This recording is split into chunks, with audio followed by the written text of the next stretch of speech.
Ooh. There we are. Good evening, everyone, and welcome to Free. I'm Ryan. I'm the pastor and executive director here. This is Noelle. She's the community director here. Good to be with you all on this Saturday night, and welcome to all of you online. We're glad you're part of this community. Welcome to you. To give you all the reminder, this is a community for addicts, loved ones of addicts, and spiritual refugees. And what we do here is break the silence of addiction and create space for healing, recovery, and spiritual connection. And as always, there is one thing we don't do. And if you're new here, you may not know what this one thing is, but you're going to know it very quickly because we shout it out every Saturday night. All 4 words on the count of 3. 1, 2, 3. We don't do shame, but some other things are happening in this community that you might want to know about. And Noelle's going to tell you all about it. We do welcome bags, though. We do. Yeah. So if tonight is your first night here, welcome. We're so grateful you're here with us tonight. Right outside this door here, a member of Home Team will grab you a welcome bag. And inside, there's a little bit about what we do here at Free Spiritual Community. There is some fresh roasted Wagon coffee, a little bit about what Wagon coffee does, and just some other free swag. So please get with a Home Team member if tonight is your first night here, and just know that we are so grateful that you're here with us and happy to have you. Next up, starting this coming Tuesday, October 4th, so 4 running Tuesdays in a row, October 3rd, sorry. October 3rd. Thank you, Mickey. It's good to have Mickey here. I'll be co-hosting with Mickey, and he knows the dates better than I do, apparently. So October 3rd through November 24th, we'll be in this room in the back here from 6 to 7. We'll be kicking off a 4-week book study on The Mountain Is You. And simultaneously, you will be kicking off a 4-week preaching series on The Mountain Is You. We're gonna do the whole 4 weeks on this book by Brianna Wiest called The Mountain Is You. So if you haven't picked it up yet, highly encourage you to do so. Join the book study. Be here on the 4 weeks. It's gonna be a good one. Yeah, and so the pages for the first week are pages 11 through 64. They're also in the email, but we would love to have you. It's also a great time. There's a phenomenal meeting in this room on Tuesday nights at 7:30, so lots of community. Even if you have not read the book, it's just a great opportunity to connect in a smaller group. So please join us this coming Tuesday from 6 to 7. Yep, it's going to be good. So October 9th, we are doing our second Faith in Blue event, and we are inviting in Denver police officers. And so this is in an effort to bridge the community gap between police officers and here at Free. So it's a very informal, casual setting. We'll be in the cafe right next door from 11 to 1 on October 9th. So come grab a cup of coffee, ask some questions, just connect. But they just kind of want to put a face to the name and bridge that gap to our community. Yeah, very informal time together where we can ask questions, get asked questions. Cafe's open. So if that's your thing, come hang out from 9 to 11. Did you think 11 to 1. We were active in our addiction that we would be at one inviting time police officers inviting police officers to come hang out with us? Come on, y'all. Miracles happen. Miracles happen. Did you think we would actually invite a police officer as a guest storyteller here on a Saturday night? You guys, I don't want to spoil this for you. Tonight is so incredible. It's such a good storyteller. So it was a good one. So, yeah. Awesome. Yep. We'll say more about that. Okay, is that it? Thank you, Noelle. All right, y'all, the way we get started here at Free on a Saturday night is with celebrations. We lift up the good. We start with the good. We don't ignore the hard stuff. We just save it for the end, but we start with celebrations. Maybe you're celebrating a sobriety anniversary or birthday or the new thing that comes with recovery, whatever that new thing is. New babies, new jobs, new homes. Maybe you have other new things that I didn't mention. That too is welcome. Really important part of our time together to celebrate together. We believe God joins with us in the celebrations. If you're online, just drop your celebrations in the YouTube comments or the Facebook comments because we will be celebrating with you there. If you're in the house, just raise up your hand. Mickey will get you mic. Renee will get you mic. We take 3 minutes for this and we celebrate together. So let's do the good thing, shall we? Let's take 3.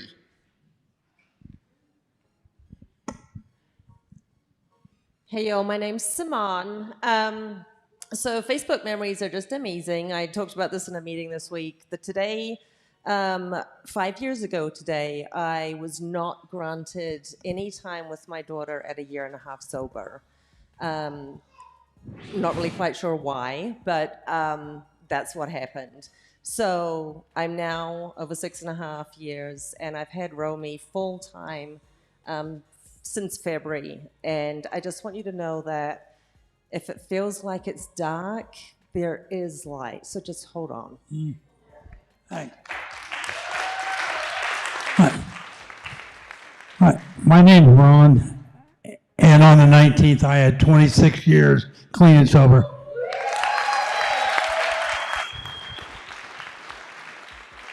Hi, my name is Lauren, and first of all, I want to thank Reverend Ryan for coming out this summer to help me sage and bless my new home.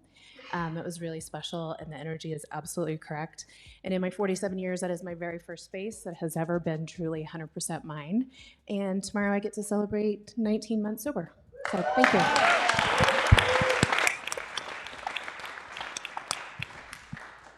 I'm Kai, and I have 197 days free of fentanyl.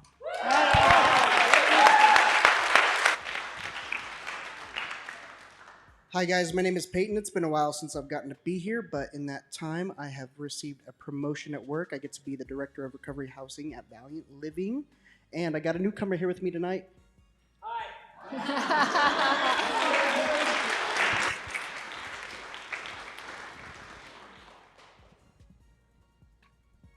Hi, my name is Chris, and I have 30 days of sobriety today.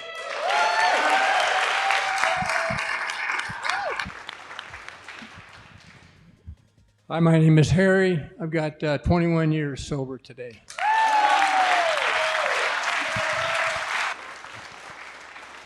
Hello, my name's John. I graduated my residential program, and on Tuesday I'll be 40 days sober.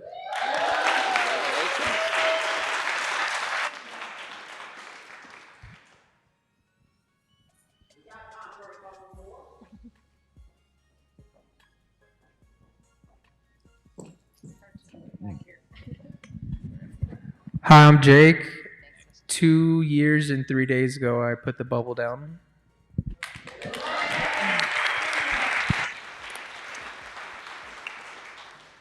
I'm Liz. This week I moved into my very first apartment that will be living alone sober in, and I'm very excited.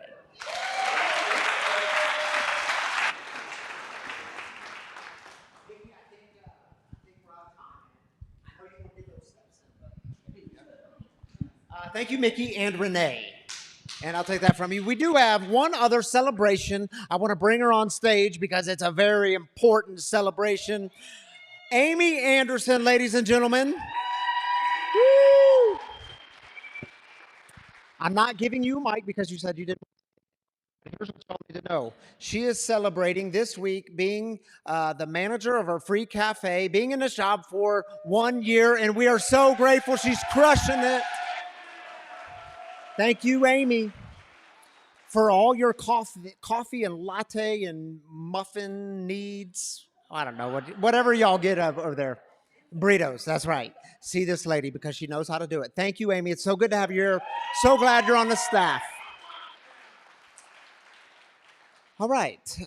Now Tammy Kennedy is going to join me up here because we're going to do some celebrating together.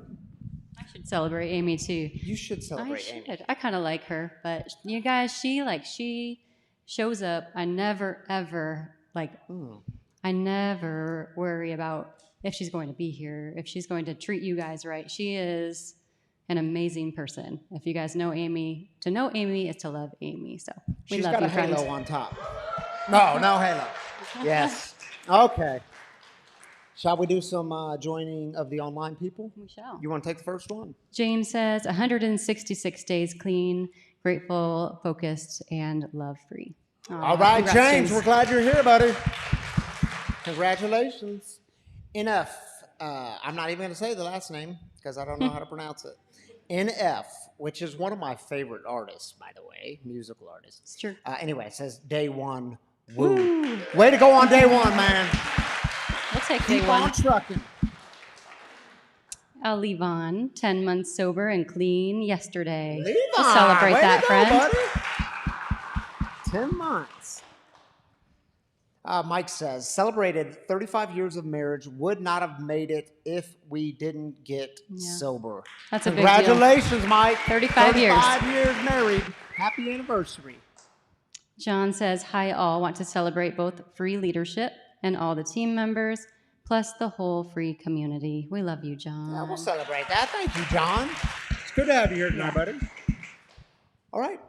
Are you going back to your seat, I guess? I feel like I should celebrate Breck yesterday. Oh, yes. Our buddy did a brown belt test. We don't know the results yet, but guys, he worked his tush off. Yeah, he did, didn't he? Yeah, for like a month straight on all the things. If you've done anything with martial arts, it's intense. So he's 7. He's 7, and it was fun to watch him sweat a little bit. It was. He did a great job. He did a good job. All right, thank you, Tammy. All right, so just to give you all a little rundown, so you know, next week we're going to start this series on The Mountain Is You. That'll be all 4 weeks of October. But you know, we've spent the last 4 weeks, and we'll close things with it tonight on this Rooted series. What are the things you're rooted in your recovery? And so I have asked my friend and brother Matt to bring us a message on being rooted in vulnerability and recovering out loud. And for those of you that don't know Matt, I know he's a leader in this community, not just this community, but the recovery community, the business community. He's been a dear friend of mine, helped me a lot, has helped me in my recovery journey. And I know so many people have been helped by Matt in their recovery. And it's dude, I'm honored to have you here as a friend and brother to bring the message. And then he's going to do our guest storyteller, Nate Meier's in the house. So good to have you here. So this is week 5 in Rooted, Vulnerability and Recovering Out Loud.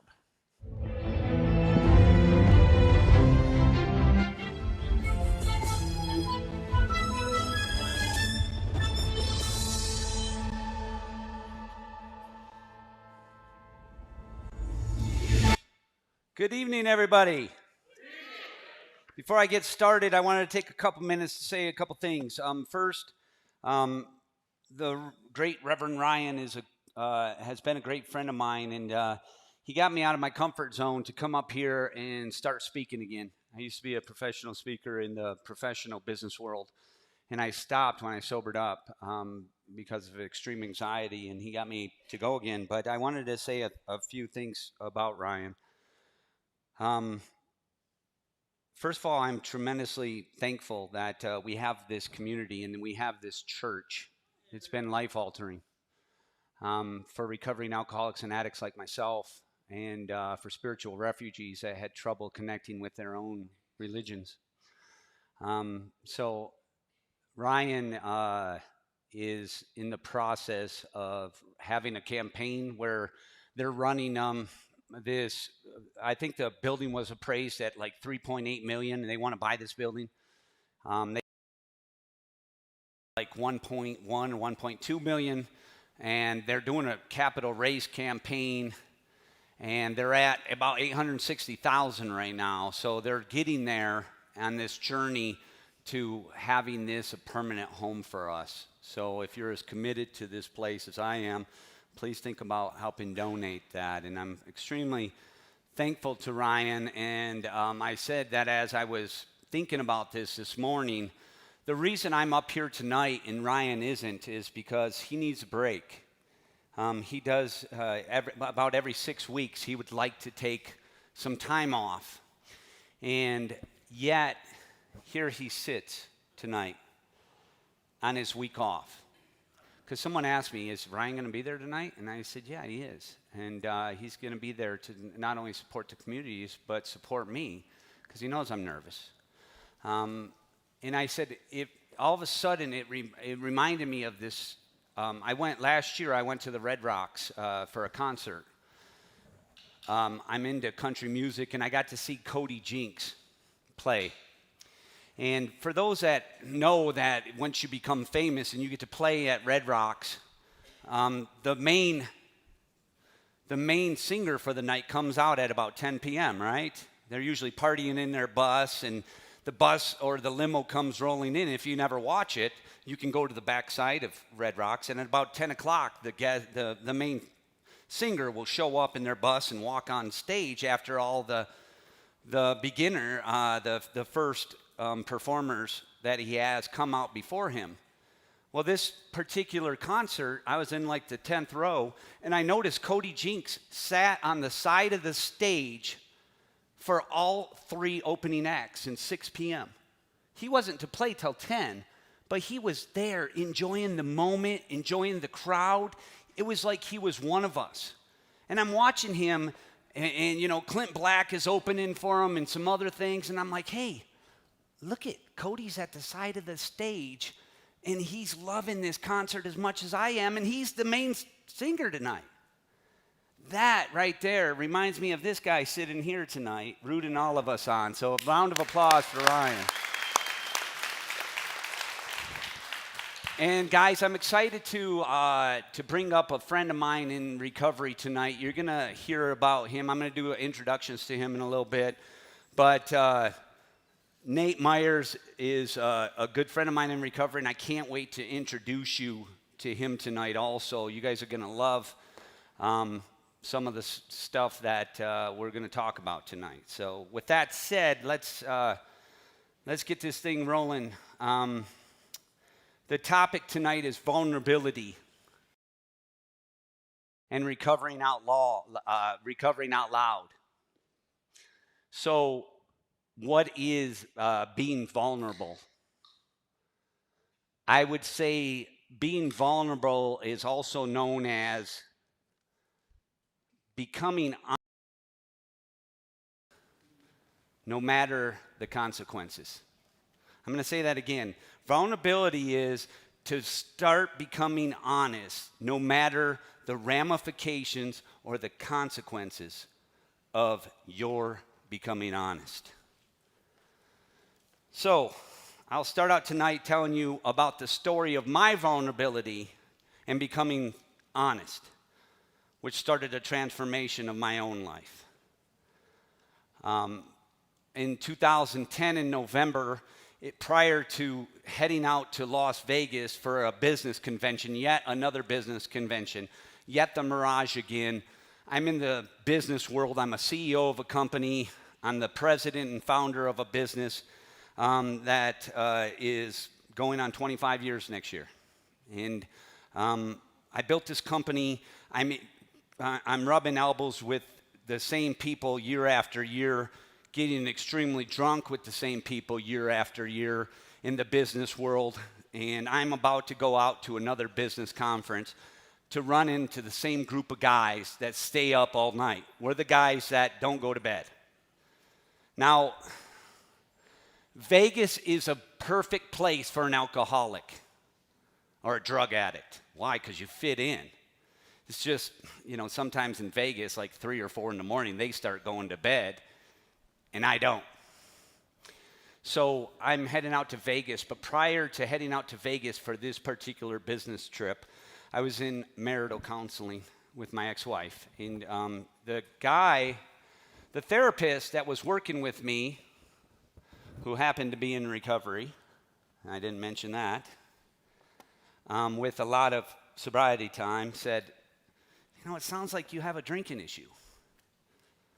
And I said, no, I don't have a drinking issue. And he says, hey, why don't you quit for a year?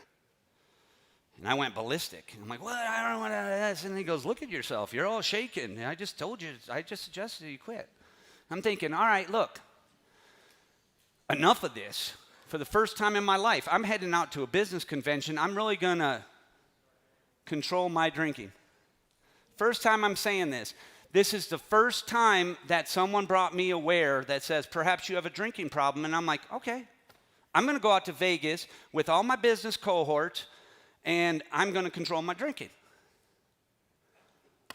Well, I never did that before, and it wasn't very successful.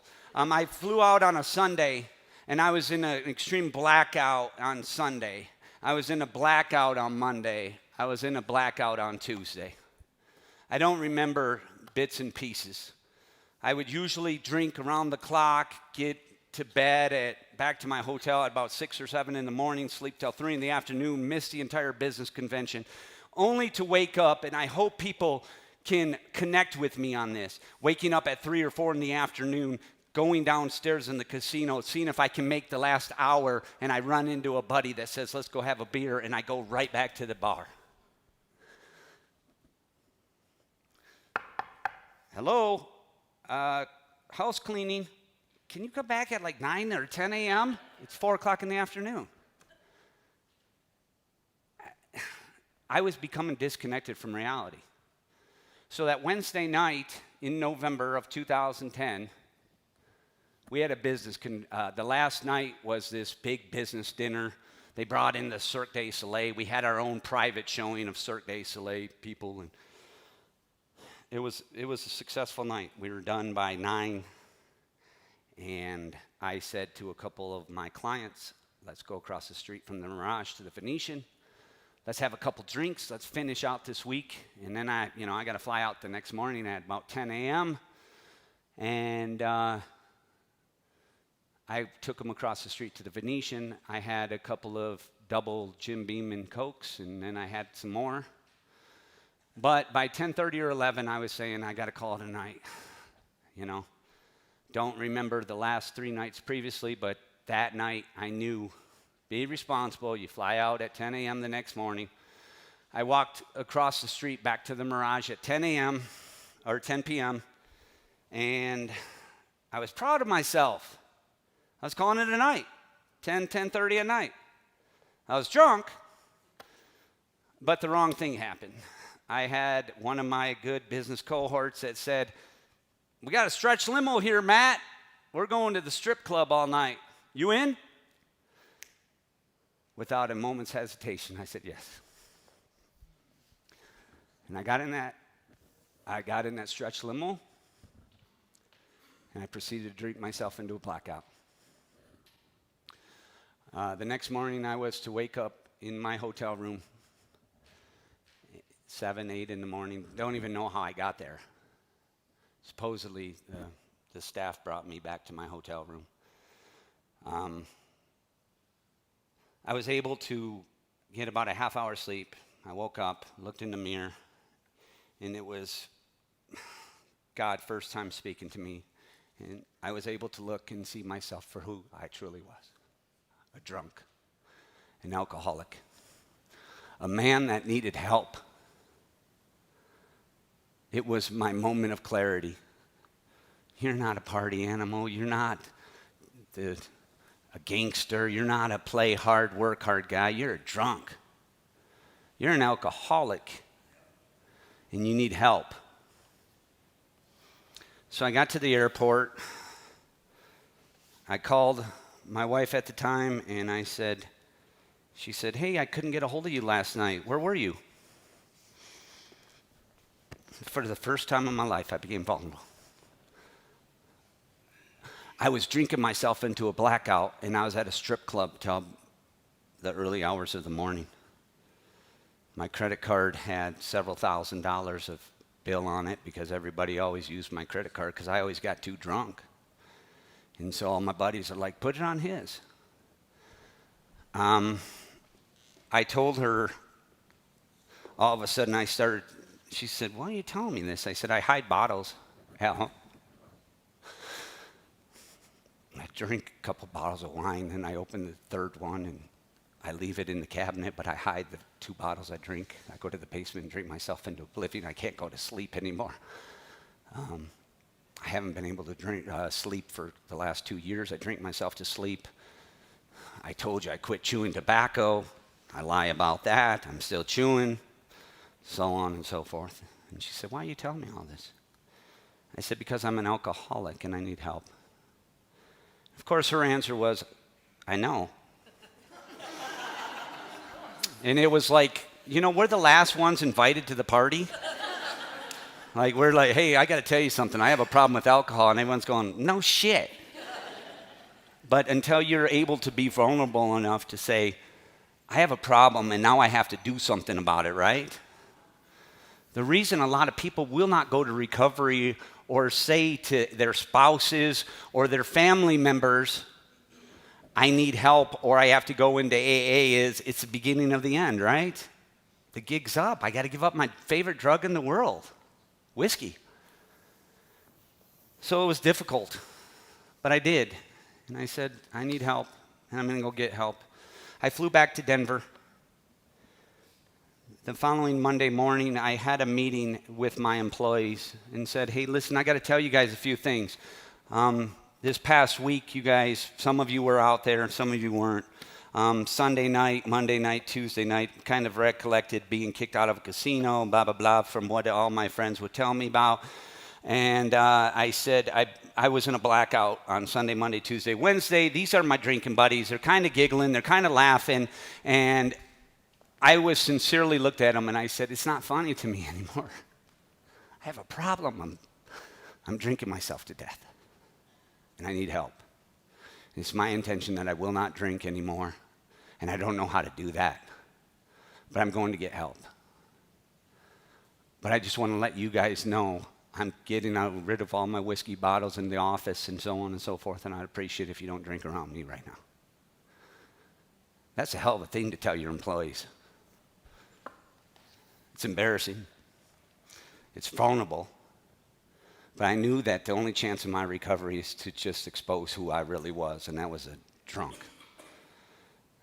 It was interesting that I would tell my employees that. I would tell my wife at the time of that, and then I would go to the Orchard Club in 2010 where I'd start sobering up. And I was keeping my hat down, you know. I don't want anybody to see me in the business world or at church that I attended at the time. I didn't want anybody to know.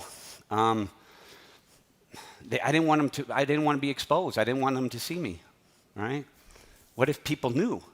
What if people knew that this business owner, this person with a business reputation that I had, was a drunk, right? And so it took another person in Alcoholics Anonymous to say, hey, man, you seem wigged out when you come into the rooms. You're like looking around. You're paranoid or something. You all right? And I said, well, I got to tell you something. I'm a little nervous about exposing myself. What if someone sees me in these rooms? And he proceeded to tell me, well, they're drunk like you, and they're sitting in the rooms because they need help too. They're not here to spy on you. If you see them in the rooms, they're probably an addict or alcoholic. And I'm going, that's profound. That's amazing. And it helped clear away my embarrassment and shame. That says, okay, if I see you, you know, hey, there's my buddy Bill. Hey, you're an addict too? Whoa, let's talk after, right? So with that said, I ask of you tonight, the first question, what are the obstacles to becoming vulnerable? And why it creates such problems in recovery if we are not vulnerable, right? So I ask you guys, what's the obstacles of becoming vulnerable in your own recovery? Why didn't you just say, I'm a drunk or an addict, I need help? It's a question to you. Guilt, shame, right? Fear, stigma, also the egoic, the self-image. I have this reputation, falsely or not. I can't let everybody know that I'm really this, because I'm this to the public, right? Protection of reputation, protection of self-image, protection of the job, right? Financial means. I can't tell my employer this. I can't expose myself. I'm going to lose business. I'm going to get fired from my job, right? I'm going to talk to you about the gospel tonight a little bit, about a character that says, if I am vulnerable and expose the truth, I'm going to be killed. Death of oneself, right? I'm not going to be vulnerable. Why? It'll cost me my life. Guilt, shame, feelings of difference. How many of you guys felt different? How many of you felt, I am alone in this? I'm a loser. No one else has been here before me. Anyone? Loss of family. I can be losing my family. I'm going to lose my spouse. I'm going to lose respect of the community. I have to keep it a secret. I'm a CEO of a company. This cannot be let out. I'm a police officer. This can't get out. I'm a drunk pastor. This can't get out. I'm preaching to people, right? How about this one? I'm an addiction and alcoholic counselor. I can't tell people I'm a drunk. The person that helped me to discover my alcoholism was a therapist that counseled alcoholics who happened to be in a 12-step program for 20-some years. He helped save my life. And we're thinking, I can't tell anybody. Tell anybody. If you tell somebody and you're in, I'm a pilot, I'm a police officer, I'm a therapist, I'm a pastor of a church, I'm a professor at Yale, I run a 5-star lodge in Vail, I am the one who determines every criminal's bail, I just got out of jail. It doesn't matter, you're going to help save life. Right? I had no idea.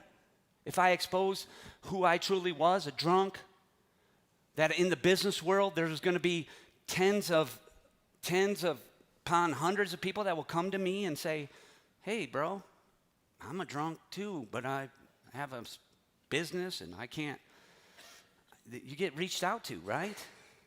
As a pastor of a church, Ryan had told us on numerous occasions how many silent emails he gets from other clergy members.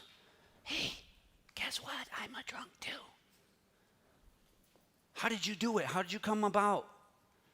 You know, people are suffering out there, guys. How many of you kept your addiction or alcoholism a secret?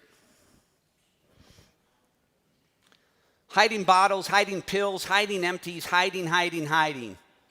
How many of you kept your rehab, detox, or sober living a secret? Another one, how many people had kept their recovery a secret for a little bit? I'm in sober living. I'm not telling anybody. Oh, and by the way, I didn't mention this in the first one, but I have a guy that had been a 20-year client that came into our recovery, Saturday men's recovery that I go to. And he saw me. He's like, hey, you're the guy that I've been buying equipment from for the last 20 years. I'm like, welcome, my brother. But in his story, he got thrown in jail again for a drunk driving. And guess what? He said to his employees, I'm on vacation for the next 2 weeks. Right? I didn't. So, don't tell anybody you quit. Keep it a secret. And then I ask of you, if you continue to keep your addictions or alcoholism a secret, or if you keep your recovery a secret, what percentage of those people that continuously keep their entire lives a secret, what percentage of those people will be back to drinking or abusing drugs again? A lot, right? I don't know the percentage, but I don't know if it's going to last, right? That's where vulnerability comes in. That's where recovering out loud is, right? It ain't hanging around with a bunch of buddies and they say, hey, you want to drink? And you're like, I'm just not drinking tonight. No, I'm a drunk. I'm in recovery. I don't drink. That's my answer.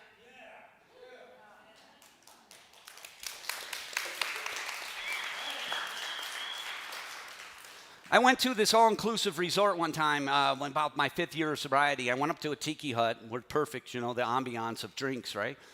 And it's an all-inclusive. I spent thousands of dollars going all-exclusive with my family. And I said, can I get a Diet Coke? And he said, you don't want a real man's drink? And I said, nope, I just want a Diet Coke.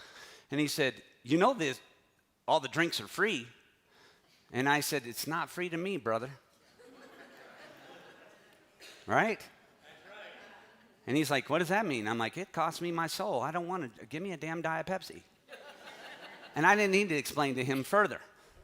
Right?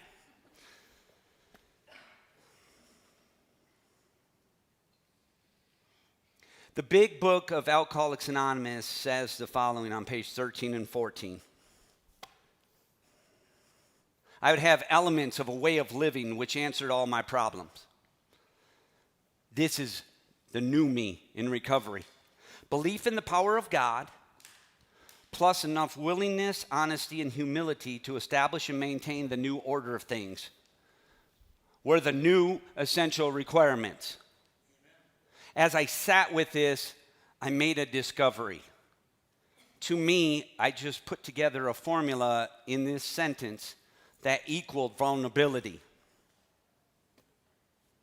I believe in that sentence that honesty plus humility equals vulnerability.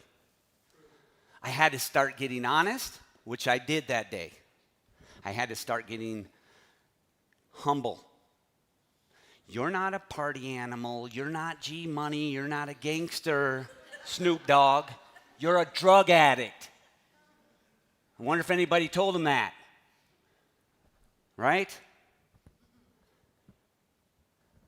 My profound change occurred by looking at myself in a mirror in Las Vegas, Nevada, where a transformation of character occurred that night, right?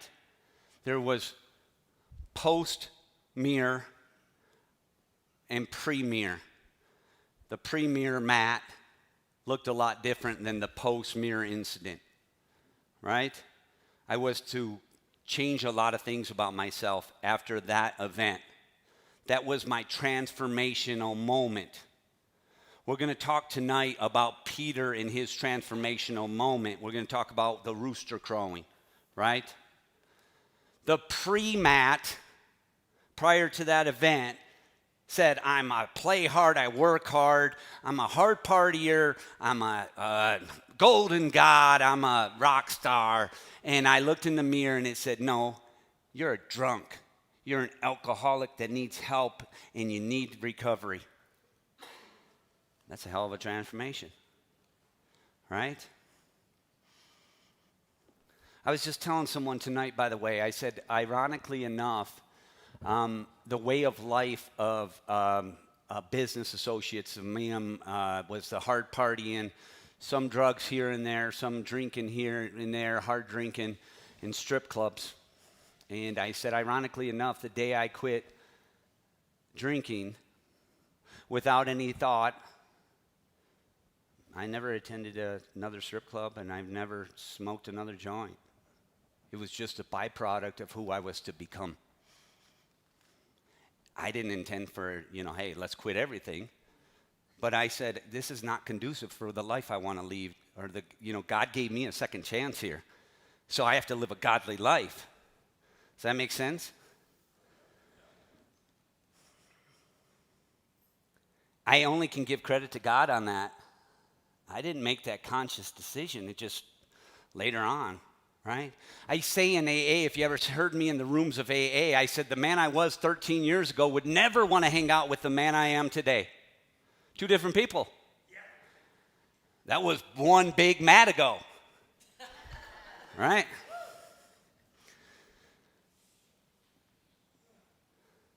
So let's take a look at two VIPs in the Bible. VIPs, very important people in the Bible.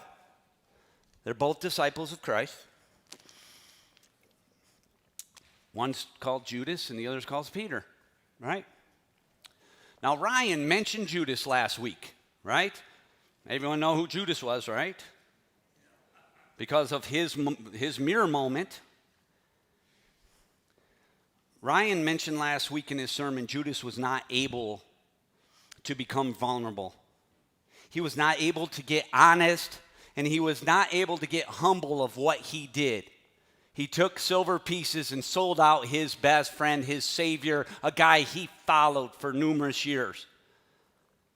He spent his entire life with this man, and then someone said, here's some silver pieces, and he said, all right, hey, bro, there he is. When Ryan and I talked, I don't think, it was an interesting discussion, but I don't think Judas knew he was going to be crucified.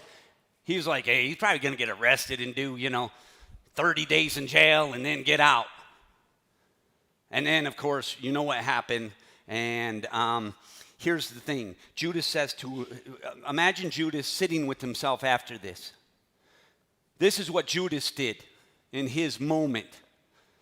He must have been thinking, I am irredeemable. I sold my soul for money. There's no forgiving what I've done. Anyone relate to Judas? He lived with those feelings. I'm irredeemable. There's no forgiving for what I did. He hung himself. That's his ending. Okay? Let's move on to Peter. Peter was the head disciple. He was the gang leader. He was the head of all of them. He's the foundation of the church. He's Jesus' right-hand man. Jesus said the following to Peter in Matthew 26. He said, truly I tell you, Peter, this very night before the rooster crows, you will disown me 3 times. Now Peter's like, me? You talking to me? Even if I have to die for you and with you, I will never disown you. And all the other disciples said the same. Word. You know what? We got you, Jesus. We got you. We got your back. We've been following you throughout the desert. Matter of fact, we're exhausted because we've been walking all these miles all over carrying your message. We believe you're the Savior. We will never disown you. Please notice pre-rooster crowing Peter. I'm going to call him pre-rooster Peter. Okay? Now pay attention to what Peter was in that previous slide. Think about who Peter was at that moment. Would you agree he was dedicated? Would you agree he was committed? He was a friend to the end. He talked a great game. I got you, brother. I'll never abandon my best buddy. He made a lot of sweet promises. Most importantly, now listen, Peter believed what he was saying, didn't he? I got you. I'll never abandon you. I'm baffled that you, Jesus, who I've been following for several years, would say, you know what, Peter? You're going to deny me 3 times tonight before the rooster crows in the morning. Me and all the other disciples, not us. All right. So Jesus gets arrested that night. Now, Peter was sitting out in the courtyard, and a servant girl came to him. He said, you were with that man, Jesus of Galilee. Remember that song? Wasn't me. And wasn't me. He denied it before them all. I don't know what you're talking about. Then he went out to the gateway where another servant girl saw him and said to the people there, this fella, he's with Jesus of Nazareth. Once again, wasn't me. He's like, no, the dude with the tattoos. Yeah, I remember seeing him. Wasn't me. After a little while, those standing there with Peter said, surely you're one of them, for your accent gives it away.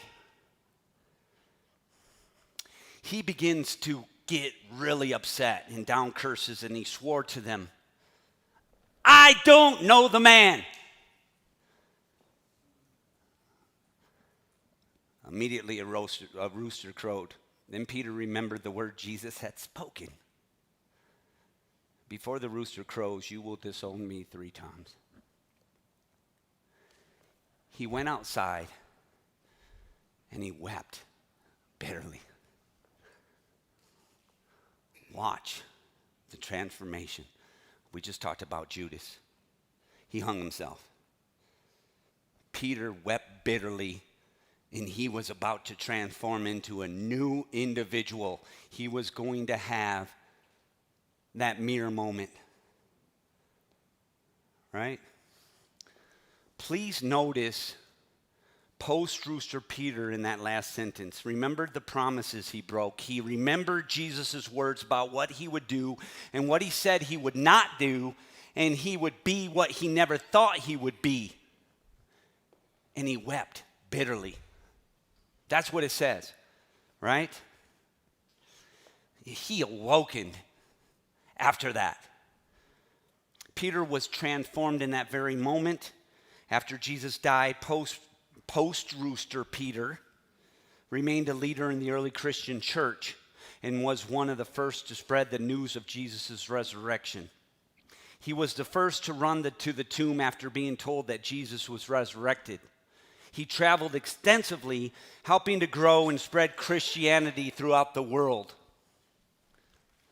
Do you remember why Peter was scared and denied Jesus?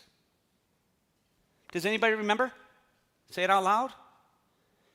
He was scared of dying. He was scared of being killed, right? He was arrested multiple times for preaching the gospel after Jesus' death. He was boldly claiming Jesus' name. I don't care what happens to me. I screwed up. This new Peter, post-Rooster Peter, was the most powerful man. He was the leader of the Christianity movement of the church and said this man was the Savior.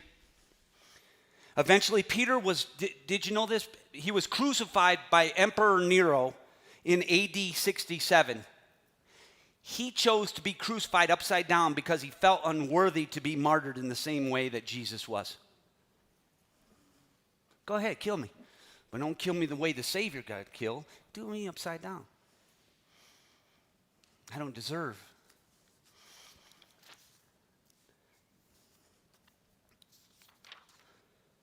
My brothers and sisters, I ask you, have you had your rooster moment? Are you ready to have your rooster moment? The transformation, the pre-transformation versus the post-transformation. You know, the doctor's opinion in the big book of Alcoholics Anonymous says the following: unless this person can have an entire psychic change, there's very little hope of his recovery. The rooster crowing was Peter's psychic change. Me seeing myself for truly who I was and God saying, you're a drunk, go get help, was my psychic change. A caterpillar thinks it's dying. God calls it a butterfly. Death of old self into life of new self. From an active alcoholic and or addict to a person who lives a life of recovery and service. In order to have our rooster crowing moment, we need to be vulnerable.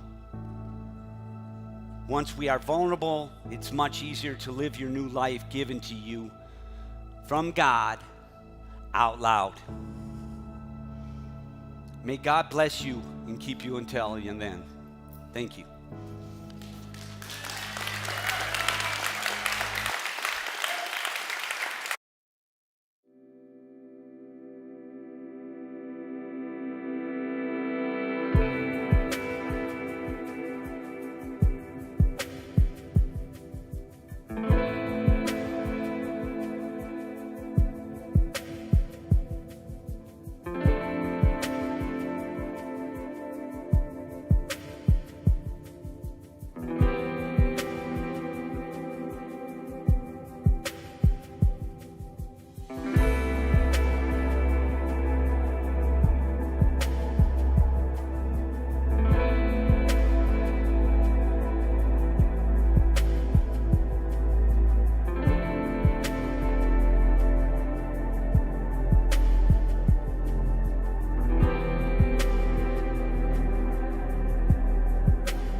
That was from Jesus Christ Superstar.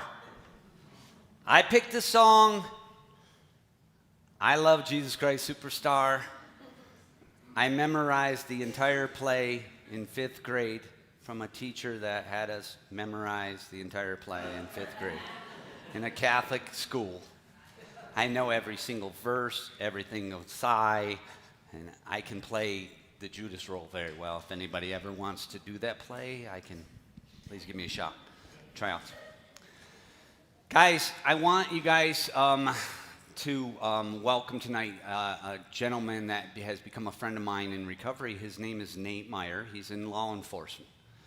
And Nate has quite a fascinating story and a very necessary story.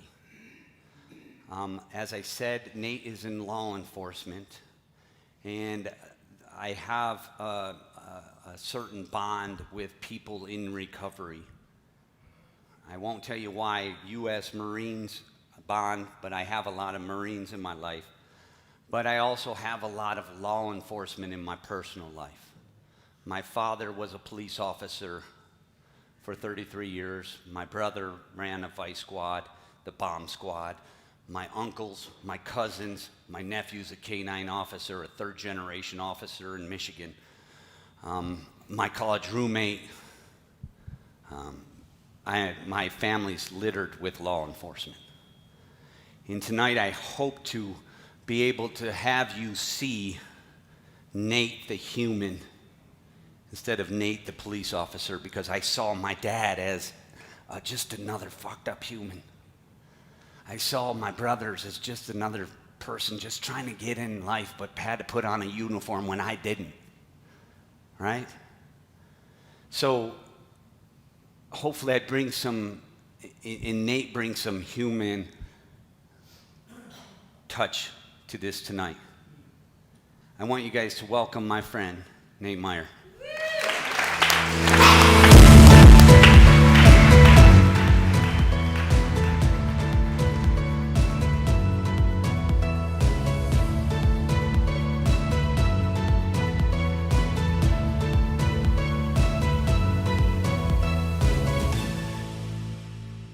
Nate, welcome, and thank you for coming here tonight to share your story.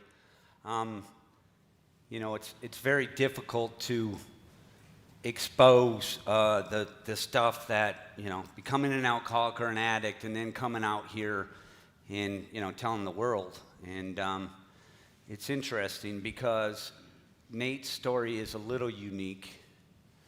I would call it forced vulnerability. He was put in front of the media. He was put in every social media. His moment, his rooster moment, his mirror moment was put in front of the world. And we're going to talk tonight about pre-Nate and post-Nate a little bit, but I start tonight asking you a question that people that want to start to get to know you. What's it like to be a police officer? First off, Matt, thank you for inviting me here tonight. Ryan, thank you for having me tonight. I really appreciate you all coming tonight to listen to my story. I have been able to be a police officer in Colorado for over 31 years.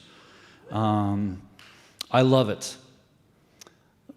I love helping people. I've loved the adrenaline rush. I love everything about it. The changes that you've seen or that I've seen in the 31 years since I started. But we're also human beings. We're also, for me, I'm a father. I have 3 wonderful, beautiful children that I love.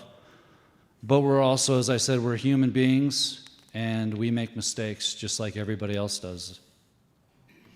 Your daughter's here tonight, and I had talked to her earlier about the commonality. My father being a police officer.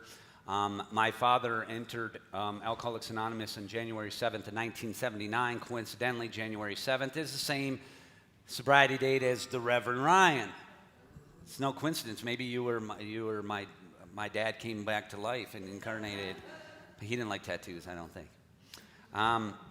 So my father was a police officer, and then he enters recovery, and what that's like, weird. My dad was in recovery when a lot of people he arrested came into the rooms and said, wait a minute, you just arrested me last week. And he's like, get in here, kid. Welcome to recovery. So with that said,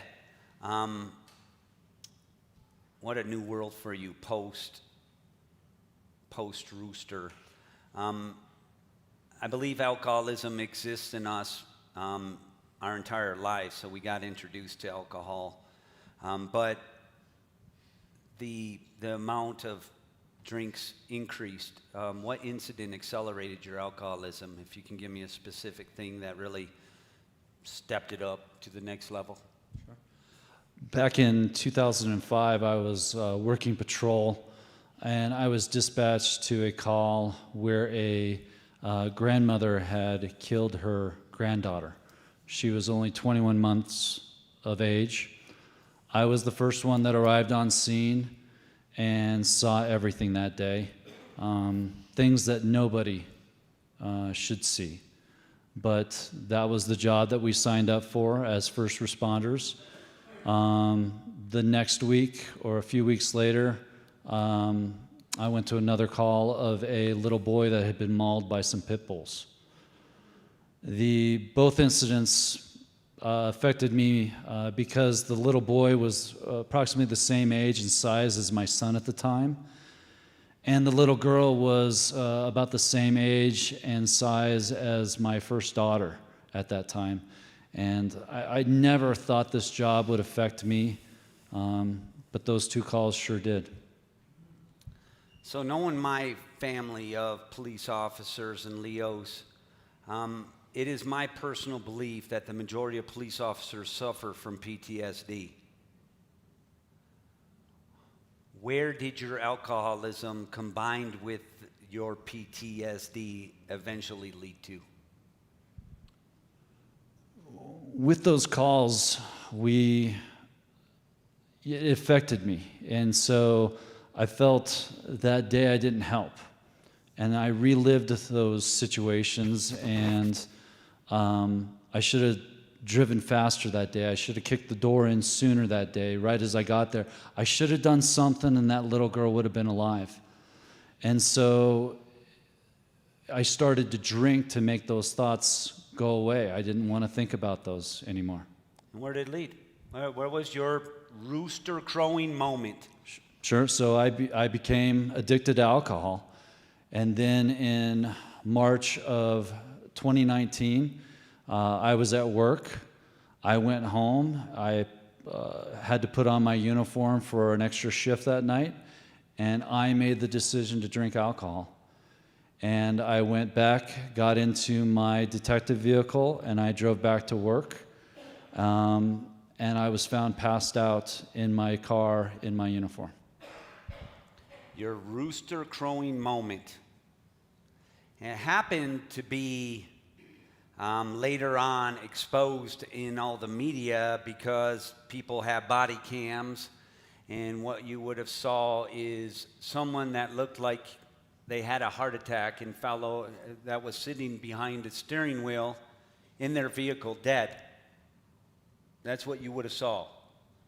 First responders didn't know whether he had a heart attack or whatever. They just see a person slumped over. The doors were locked. The windows were broken out of the police car. The first responders put him in an ambulance, took him to the hospital, figured whatever happened, that this person was in medical emergency mode, right? It was ugly. No one knew what was going on. No one knew what was wrong with you. And how did it come to light that what was wrong with you is you were drunk and passed out when they found you? So that incident was on a Friday. Through that weekend and on Monday, I worked with two wonderful individuals, Mike and Emily, who were in our wellness unit, and I told them that I needed help. And with their help, I was able to go to a rehab facility for 30 days up in Estes Park called Harmony. Yep. And upon completing that, I went back to work, and it was time to face the music. If you know anything about law enforcement, there was an internal affairs investigation about my incident. I had to go do an interview with them, and I fell on my sword. I told them everything that they wanted to know, that I was an alcoholic, that I went to rehab, and I'm now attending AA and going to therapy. I then also had to go to an interview with my chief at the time and told him the exact same thing. I fell on my sword and told him what had caused my PTSD and that I had become addicted to alcohol and everything that I was doing to get better.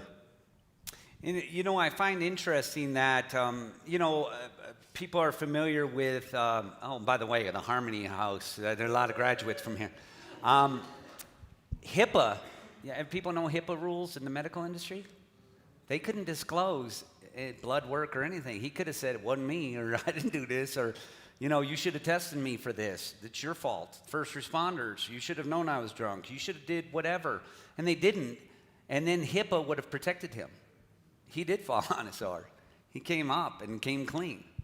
So what did that lead to? Your rooster crowing moment became national news. Imagine that, hey, the rooster crowing, and they're like, hey, let's get Peter on video. Let's get this all over the media. Look, he just sold out Jesus. Let's put it everywhere. But that's what happened to you. You made the national news, and that, how does that feel like? And, what does that feel like to be exposed in public like that? This is a cancel culture, right? There's no redemption. It was devastating. And what I felt the worst for was my family and my children. But I started going to therapy and had the two most wonderful therapists, Stella and Tiffany, still today. And it was Stella that told me to read a book written by a man by the name of David Goggins. And that man, a man who became a Navy SEAL. And reading that book and watching his videos changed my life. And in one of his videos you can watch, he talks about there's people that make mistakes and screw up in their life, right? And it makes the news. And that TV reporter gets in front of the camera and reports about this person that makes a mistake. And as soon as that camera's turned off, that TV reporter goes, man, I'm sure glad they don't know my stuff, right? What that taught me is that everybody has something that they don't want others to know about. Well, I was thrust into the TV, into the news. It was the headlines for almost 2 weeks straight. So I didn't have the opportunity to hide from it, and it became who I am today. So, I think I'll touch on this real quick. The cancel culture is sickening today in this society. On social media, you make a mistake pre-rooster, right? There's no redemption. You'll get judged for who you used to be, and you have no chance for transformation. Like the 12-step programs is the number one description I can give on a 12-step program is redemption. You get second chances here, right? You can become a different individual. That's what I love about this place, right? He's still getting roasted in the media. Anytime he comes up, you got a lot of overtime. You got paid overtime. They go, oh, is this the guy that was drunk? That's not fair. And I'm watching you in recovery since 2019, commit to your every weekend, seeing you so solid in your sobriety. And I don't know a nice way to say this because I wanted to reach out to the media a few times, but F you. You know, this man has transformed his life. Post-rooster crowing, Nate. We do second chances. We do, hey, I was born again. I'm a different person today. That's what we do in recovery. So let me ask you this. How have you used this, the worst public, probably one of the worst experiences in your public life? How did you use that moment to, number one, first benefit our recovery community, just our recovery community? You know, like you said, I didn't get the chance to have a quiet recovery life. And so I could have just gone into the corner and cried and said, woe is me, or I can come out and try to make a difference. You know, as I found out that the people that are in recovery are the only ones that really understand me. You know, I do have my brothers and sisters in blue, and they understand me that way. But they don't understand me as the alcoholic that I am today. I remember one guy, we were talking, and he goes, well, you were an alcoholic. And I go, no, I'm going to be an alcoholic the rest of my life. And you know, it took me a while to realize that. And you go into my AA meetings, and I was like, they're not going to understand me. They won't understand me at all. And they're the only ones that do. They understand me and how I feel, how I think. You know, I have those words, you know, I hear the words in my head all the time. You're not good enough, you can't do this, you won't make it. So I'm just like you guys. I just wear a badge, and that's just my job. But, you know, I still go to the same AA group that you go to, and I love it. So that's a recovery community. Matter of fact, you're sitting up here tonight telling your story to the recovery community. So that's another benefit you're doing. Tell me about the benefit of that rooster moment. How has that benefited your engagement in post-rooster Nate with the general public? You had talked about an example of running into a lady, and why don't you tell that story about the general public and now you're interacting with them as a law enforcement person in recovery? So one of my assignments is I work runaway cases. And I reach out to the parents or whoever reported the runaway as missing. And there was a mom that reported her daughter as missing, and in talking to her, she told me that she was in recovery, she was on probation, she's trying to find a house, she's trying to get her living better, and her daughter's staying with somebody else, and there was problems. And I said, okay, continue doing everything you're doing. Let's, you know, your daughter's still going to school. We'll work on this together. A few days later, I was at work and my cell phone rang, and it was her, and she was hysterical. She had gone to her daughter's school. The police had been called. The school's administrators were there. She almost got arrested. She was sitting out in her car, and she was crying, and she just didn't understand. And I tried to calm her down, and I said, remember your sobriety. Remember you're on probation. You can't get arrested. You need to say that serenity prayer. You need to control what you can control. And she bit my head off. She says, what do you know about this? You don't understand. And I said, really? I said, you know my name. I told you it's Detective Nate Meier. I said, you have your phone. I said, I want you to hang up, and I want you to Google me. And then when you're done, you call me back. She did, and about 10 minutes later, the first words out of her mouth is, you do understand. I said, you're damn right I do. You know, I go like, I know what you're going through. I know how hard it is. Trust me. You know, and I'm able to relate to people because I get addiction. I know how it feels, how lonely you are. You know, I didn't reach out because I felt so alone when I was going through my addiction. I didn't think anybody would understand when I said I can't stop drinking. I don't know how to. And I had to ask for help. And it hurt so bad, and it was so scary to go through it. And, you know, it's like the first day that I went to rehab and I showed up to Harmony, they searched my stuff. They went through, I'm like, whoa, wait a minute. You can't do that, right? So I get it. I do. I understand. And that leads me to the last question of the night, which is a fondness in my heart. What are you doing for this law enforcement community, as we know there's a lot of law enforcement officers that are secretly suffering from addiction or alcoholism? What have you done for the law enforcement community in your post-Rooster Day? Because my incident was so public, people, my brothers and sisters in blue, the secretaries, dispatchers, CSI, other first responders have been able to come up to me and confide with me, you know, either their issues, their spouses' issues, their family issues, their brothers, their sisters, their moms and dads, their kids.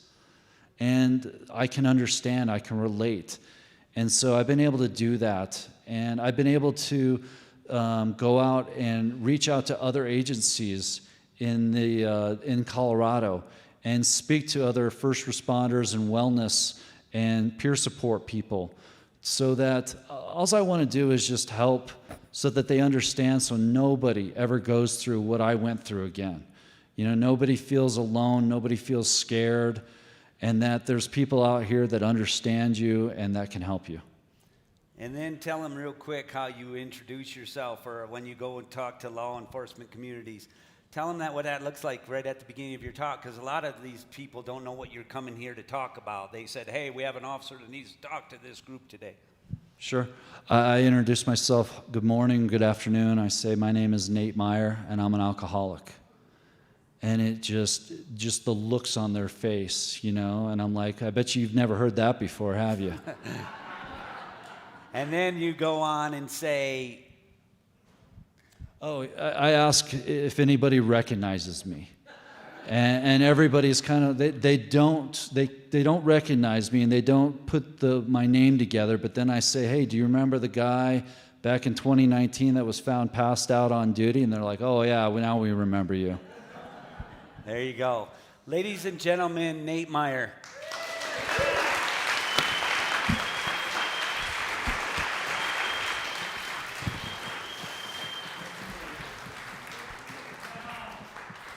Thank you, Matt.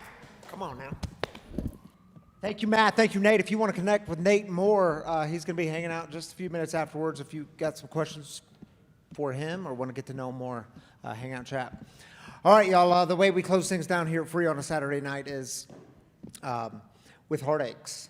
Because what we know is every week we try to carry burdens alone, try to carry the heartaches alone, and it's why we have community. It's why we have people. It's why we have a God who hears the cries of the people. You don't have to carry it alone. So it's why we take 3 minutes. And again, if you're online, drop your heartache in the YouTube comments, Facebook comments. We'll heartache with you there. If you're in-house. I forgot who I asked to pass around mics. Scott's going to pass around a mic. And Renee, do you have a mic? So just raise up your hand, and we'll take 3 minutes, y'all.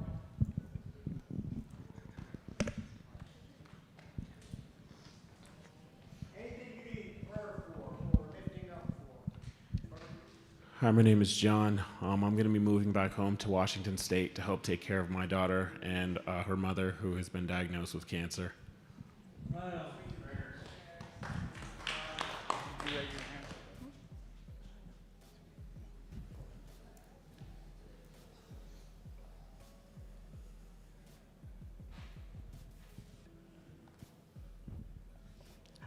My name's Kristen, and my son's still active in his addiction, and he's thinking about giving up on school, and he's still young. And I just hope, and all I'm on is prayers for him to stay strong. Prayers to him. Yep. And that caterpillar, it's dark times, you know, and it's possible transformation time too.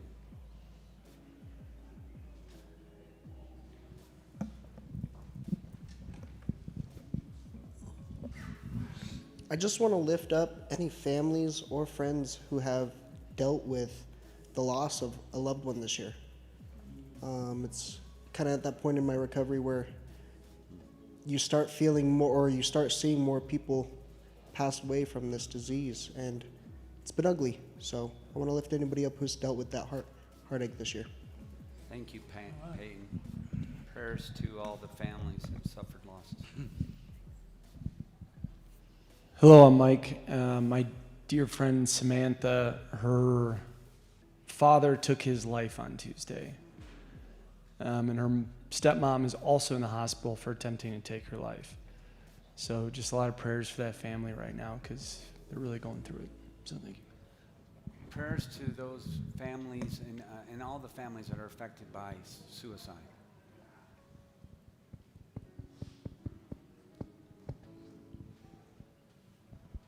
My brother-in-law, he just got a 10-year sentence, been sober other than being locked up for 4 months. Just went on a bender 3 days ago, wrecked his car, and he's back in jail. I pray he can figure it out. Prayers for your brother. While I've been in my residential program, my daughter's been with my brother in another state, and I just pray that she doesn't feel like abandoned and things like that. I just we'll be reunited here soon, but I just want prayers for her during this time. Prayers go out. Anyone else? All right, I want to take a moment and invite. Whoops. Oh, that's. You all right, okay? baby? I want to invite Abby to join me up here for just a moment. Thank you, Matt. Yep. I got a phone call from Abby yesterday morning, and hearts breaking. We got some really terrible news, didn't we? Do you want to share that? Yeah, I'd be happy to. For those of you that know, I'm Abby Alt. I'm the home team lead here. Sorry, I should have said that. It's okay. And Katie and Riley, her daughter Riley, Katie is a staple of this community. She volunteers in our kids' room. She's on home team. Riley is just such a little joyous light in our community. And a few months ago, Riley's dad suffered a really tragic accident, and he was paralyzed from the waist down. And I do have permission from Katie to share this. On Friday, which happened to be Katie's 30th birthday, Riley's dad passed away. And Riley found him. And Riley and Katie live with Abby and Chase. I know you all have just been dear friends with them, and They're our family. We've, we gave them a space while they're kind of transitioning into their new place. They are moving into their apartment this week, but just please, if we can wrap them up in our loving embrace and keep them in our prayers, and stay connected. I know they could definitely use it. Yeah. Prayers for you guys as a family. Oh, thank you. And dear Riley and Katie, we love y'all, praying for you, and we're going to keep holding you in the light, and you guys too. Thank you. Thank you, Abby, for being up here. Oh, do you want to stay up here and join yeah, the I'll totally online help you. people Yeah. with me? All right, you take the first one. Okay. Kylie Reed, I know it's been a while since I've seen a live service, but I could really use your prayers. A coworker of mine killed himself 2 weeks ago, 3 days before his 35th birthday. And I'm struggling really bad with survivor's guilt, and I've been super alone. And I could use some prayers. It would really mean a lot from you guys, please. Absolutely. Lifting you up, Kylie, and that family. Praying for you, Kylie. Paige says, this is for heartaches because I'm going to lose service soon. I know it's kind of early. My grandma passed away this past Wednesday, and the funeral's Monday. Prayers for my grandpa, my dad, and all the people who loved her. Paige, keeping you and your family in prayers. I'm glad you were able to tune in tonight. Glad you're part of this community, praying for your family. And thank you, Abby, for being with us tonight. Yeah, of course. Thank you. Yeah. All right, y'all. Just to leave you with this final word, as Matt mentioned, we're in the middle of a our campaign, our Home at Last campaign to purchase this building. We've raised over $860,000 so far. Thank you very much to all of you who have participated. Very awesome. This campaign will close down end of October. We are purchasing the building in November. Some of y'all know the importance of that. We moved in here November of 2021. So, and we do exist because of your giving. So I just always take a moment on a Saturday night and say thank you for your generosity towards this community. It makes a huge difference. If you call this place home, if you call this place your tribe, your people, there's a giving box here. It's cleverly titled Giving, and there's a giving box just outside these doors. And we encourage your generosity. If you want to give online because you don't have cash, you're not the cash type people like me, well, there's 3 ways to give online. You can download the app. It's free to download, Free Spiritual Community. All the content's on there. All the guest storytellers are on there. And you can click the giving button and you give one time, weekly, monthly, however you want to do it. Same thing on the website, freespiritualcommunity.com.